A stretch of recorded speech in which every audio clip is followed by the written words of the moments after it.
तेन उस तूफान ने आना और तेरा साथी ते सूरज नहीं चढ़ेगा जे नादर बदमाश दा। अस्सलाम वालेकुम, मैं तारक सानी ते तुसी वेख रहे हो मेरे यूट्यूब चैनल रैबर इंटरटेनमेंट प्लस। सुल्तान राय दी बड़ी जबरदस्त फिल्म लैके तुहाडी खिदमत विच हाज़र हो रहे हैं ते उस फिल्म का नाम है जग्गा। जग्गे ते नाम तो जदों भी फिल्मां बनियां वो सुपर हिट रहियां, हिट होइयां। मसलन जग्गा गुजर, गुजर दा खड़ाक, पुत्र जग्गे दा और जग्गा डाकू, इस तरह बहुत सारिया जग्गे के नाम तो फिल्मां बनियां और हिट रहियां। और यह जग्गा भी जिहड़ी है वो भी अपने दौर की एक समझ लो कि अच्छी फिल्म सी। 5 अक्तूबर 1985 बरोज जुमा रिलीज होने वाली एक रंगीन पंजाबी फिल्म जग्गा। इस फिल्म नू शान प्रोडक्शन ने रिलीज किया सी ते इस फिल्म का जिहड़ा टाइटल रोल है अदाकार सुल्तान राय ने अदा किया है। इस फिल्म के अदाकार सुल्तान राय ते सुल्तान राय ने इस फिल्म के अंदर जग्गे का मैन टाइटल रोल अदा किया है।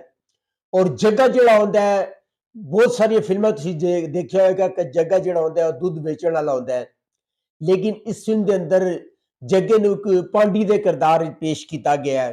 ਜਿਹੜੀ ਗੱਲ मैं चुप के नहीं मनवा सकिया वो मैं हाथ जोड़ के मनवानी चाहना वा।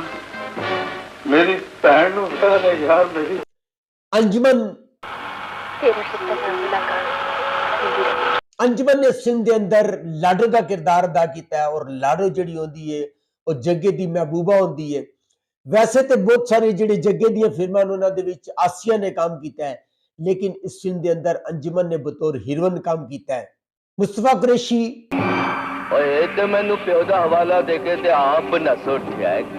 मुस्तफा कुरैशी ने इस फिल्म के अंदर शमशेर खान का किरदार अदा किया है। और शमशेर खान जिहड़ा होंदा है वो अजमल खान का पुत्र होंदा है। बहार बेगम कोई जवाब मिले बस ये बार नहीं चुक सकते। बहार ने इस फिल्म के अंदर सुल्तान राय दी हस्बे मामूल हर फिल्म की तरह मां का किरदार अदा किया है। नन्ना नन्ना ने इस फिल्म के अंदर काके का किरदार अदा किया है और काका जिहड़ा होंदा है वो इस फिल्म की हीरोइन अंजुमन दा वो वीर होंदा है। अलियास कश्मीरी तो ठीक क्या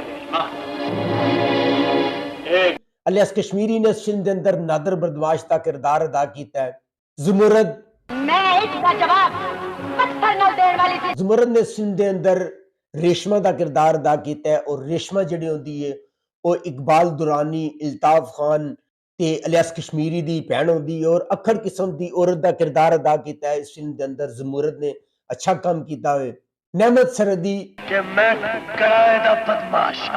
नेमत सरहदी ने इस फिल्म के अंदर एक किराए दे कातल का किरदार अदा किया है, किराए दे बदमाश का किरदार अदा किया है और उसका नाम हीरा होंदा है। सीमा बेगम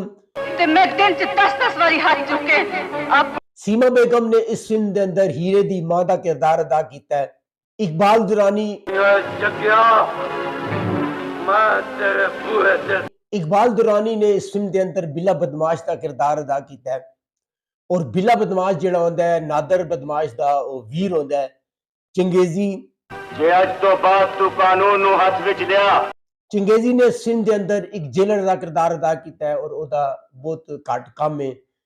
इल्ताफ खान लगदा है साडा यार हीरा है।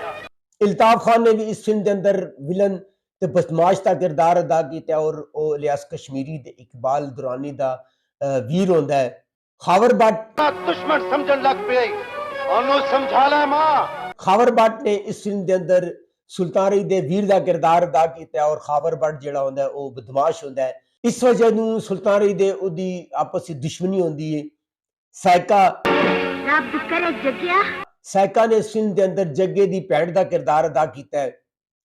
जग्गी मलक ने भी इस फिल्म के अंदर एक बदमाश का किरदार अदा किया है और पूरी फिल्म के अंदर जग्गी मलक का एक डायलॉग भी नहीं है, यानी कि पूरी फिल्म के अंदर जग्गी मलक का बिल्कुल साइलेंट काम है और ओदा एक डायलॉग भी नहीं है। अजमल खान अजमल खान ने इस फिल्म के अंदर रहमत खान का किरदार अदा किया है और रहमत खान जिहड़ा होंदा वो एक शमशेर खान का वो प्यो होंदा है। अफजाल अहमद आपको कोई शक? अफजाल अहमद ने इस फिल्म के अंदर एक पठान का किरदार अदा किया है और उस पठान का नाम बब्बू खान होंदा है और बब्बू खान के किरदार अफजाल अहमद ने बड़ा ही अच्छा काम किया है। नाजली नाजली ने इस फिल्म के अंदर एक गाना सिर्फ किया है। इस फिल्म के हिदायतकार मसूद भट्ट, फिल्म साज शान मुस्तफा।